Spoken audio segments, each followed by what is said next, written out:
With the 2006 season in the books, the NKFBL looked forward to a new era in its league's existence. A Keeper League.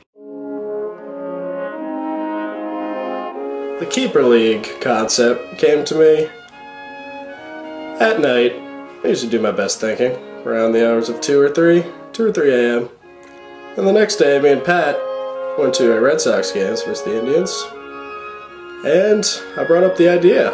I figured we needed the league to be bigger. We had room for prospects, draft pick trades, and everybody liked their team, I noticed, and usually drafted the same players year after year, so why not have those lifetime players?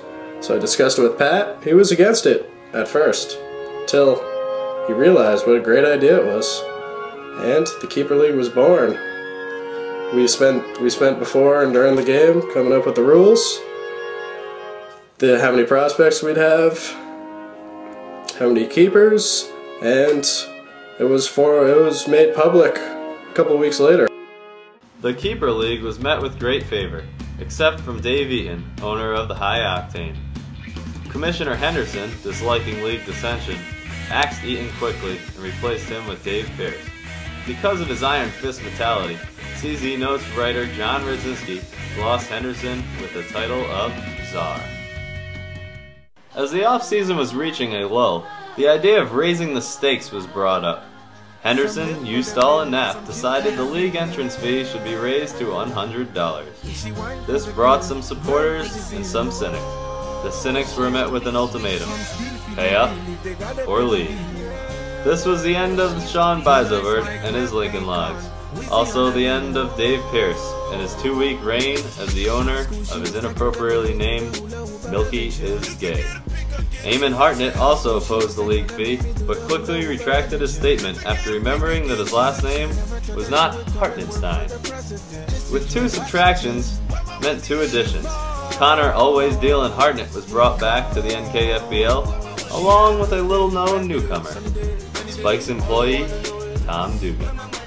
Alright, some people, when they hear "show me the money," they go and run. Dave Pierce is one of those people.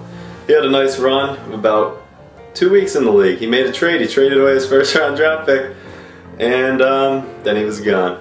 When the $100 came calling, he wasn't there to answer. So I had to go to plan B.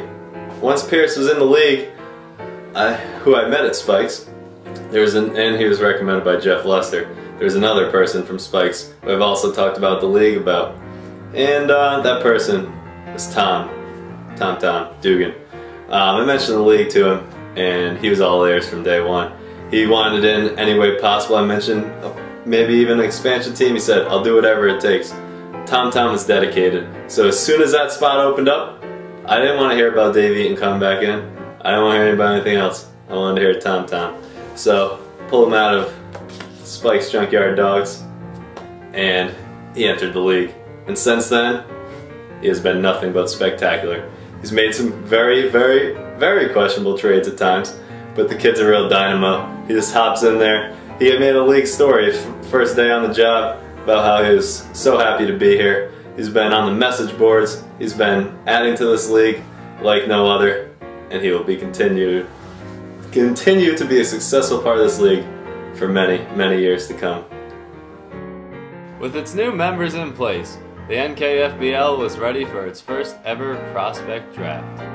Armed with their prospect handbooks, the owners ventured into uncharted territory. Teams would be shaped for years, and it was only a matter of time until somebody screwed up. That person was Connor Hartnett. With the prospect draft, took a lot of research. You couldn't just wing it. You didn't even know half the players in it. You've never even heard of them before researching, so it was pretty obvious that someone would screw up, and this person named Connor Hartnett. He could have just looked at a simple list and picked 20 people better than Hirsch, who was pitching for Colorado too. What a stupid pick that was. So it was just a matter of time until somebody screwed it up, and that person was Connor. Instead of drafting a franchise player with the 6th or 7th pick that he drafted a scrub who he didn't even end up keeping the next year. Nice job, Connor. Nice job. With rosters full of players and owners full of hope, The 2007 NKFBL season started in a most unusual way. The Rick Anchorman, the NKFBL's cellar dweller extraordinaire, started off the year 4-1. 4-1 was a fantastic start last year for the Anchorman. We're historically very slow starters that don't hit our stride till mid-season and tend to fall off. But behind the pitching of Jeremy Bonderman and Chris Young and Ian Kinsler's amazing first half play, including a walk-off win on a Sunday night to give us a much-needed victory, I thought that this was going to be a different season. I thought that this might finally be the season that the Anchormen were able to hit that 500 mark and make the playoffs. I had young prospects coming up in Jared Saltalamacchia, Cameron Maben, a couple other guys I had stashed away, and I really thought that this was the year we were going to be able to do it. Thought that a couple years ago though, when I was tied in the last week of the year against Jesus' Children, and he ended up edging me out in the points tiebreaker category to be the first team with a sub 500 record to make the playoffs in the NKFBL. But I thought this was going to be the year, and I was ready for a stretch run. I made a couple moves that I thought helped the team immediately, and it turned out to really not be the year for the Anchormen. The hope in Anchortown was quickly taken away as the Anchormen went on to drop 4 straight and finish the season in last place with a 9-14 record. As the summer waned and the trade deadline approached, the members of the NKFBL got together for the league's first ever face-to-face meeting, the 2007 trade deadline. 10 out of the 12 teams were represented at Commissioner Henderson's household for a night of talking, trading, and drinking. That is, if you were over 21, as few of the non-age league members, such as Eamon Hartnett, found out.